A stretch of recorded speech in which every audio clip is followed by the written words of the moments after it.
Landing is a big deal. I think my 2-year-old nephew knows that. He's really cute.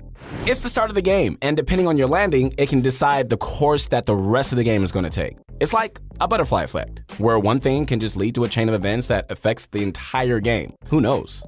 Obviously, we can't go over the best place to deploy in every game, but there are some things that you can do which will result in better drops every single time. So we're not going to be giving you specific spots to land because that depends on your preference and, what's worked for you. Certain places, work better for certain people. Although in general, landing somewhere else less crowded is ideal, but that's pretty tough to do when everyone's just trying to do that. Frankly, the drop is a lot of RNG, and handling that is part of being a really good player. So the ideal place to land is on a chest on top of a roof. That'll give you an excellent high ground starting position, right? And a solid vantage point on any enemies that are still dropping or in the open. Of course, chests don't spawn every single time, so it's a really high-risk, high-reward play, which isn't reliable enough. To get the best drop possible, you should turn on visual cues, which makes it a lot easier to see if there are any chests. With that on, or if you have a loud enough volume, you could just eventually see the chest before you drop. When there isn't a chest, then you could just fly away and go somewhere else. That's really the best way. But where should you drop in the first place? Good question. Well, in general, landing on the edges of the point of interest is safer than the center because there are fewer places to get targeted.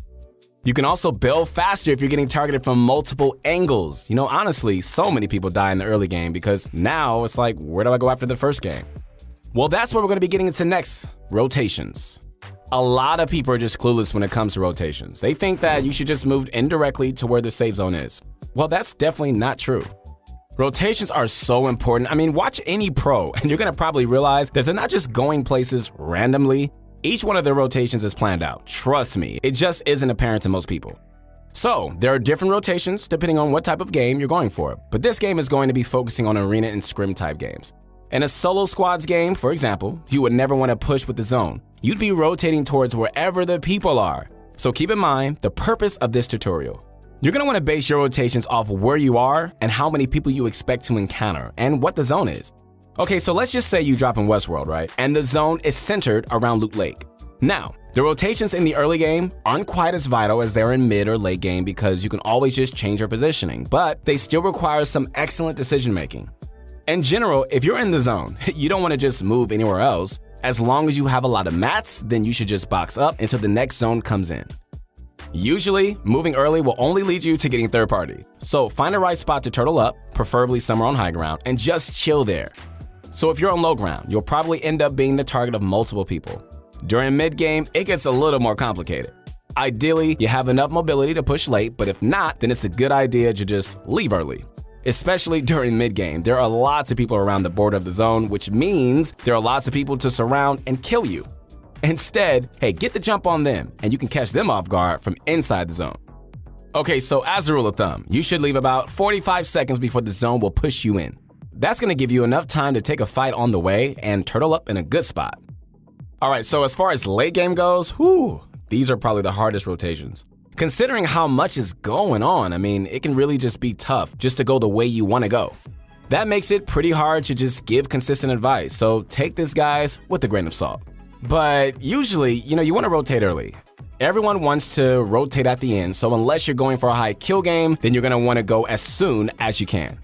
Yes, people might not be behind as much, but it's actually better most of the time. It'll be so much less hectic and more comfortable to just get where you want to go, and there will be fewer people contesting one spot. Alright, so take this scenario. It's late game, right? And you see a mountain that hasn't yet been exposed by the zone. So what do you do now? Well, what you should do is get as close as possible, even before the mountain comes into the zone. That way, you're going to have the earliest direction onto height. Alright, so let's see how Salage handles it here. We're going to play the entire clip and then go over it. Now, can I do this? Can I do that? And getting a good read on what's going on in the match is what is very important to me and will help me judge what I want to do. For example, I take height here because I didn't see anybody else up on height that was close to me. And I have an RPG, so if I have to, I can take down some builds, but I don't really have to for the most part. Alright, so see how that entire area is open for the taking? Wow, that's exactly what you want. Watch how he actually gets to that area. By using this type of tunnel, and since everyone is so busy rotating, he has time to take the high ground. That puts him in a place where the people are, and so he doesn't have to use any mats. Those are the kind of minor things, guys, that pros are doing and just simply we're not. As soon as he gets to that spot, he starts to assess the situation. Since he left early, everyone else is busy rotating while he has time to do a few 90s to get to height. That puts him in a better spot for the rest of the game, which he actually holds into the end.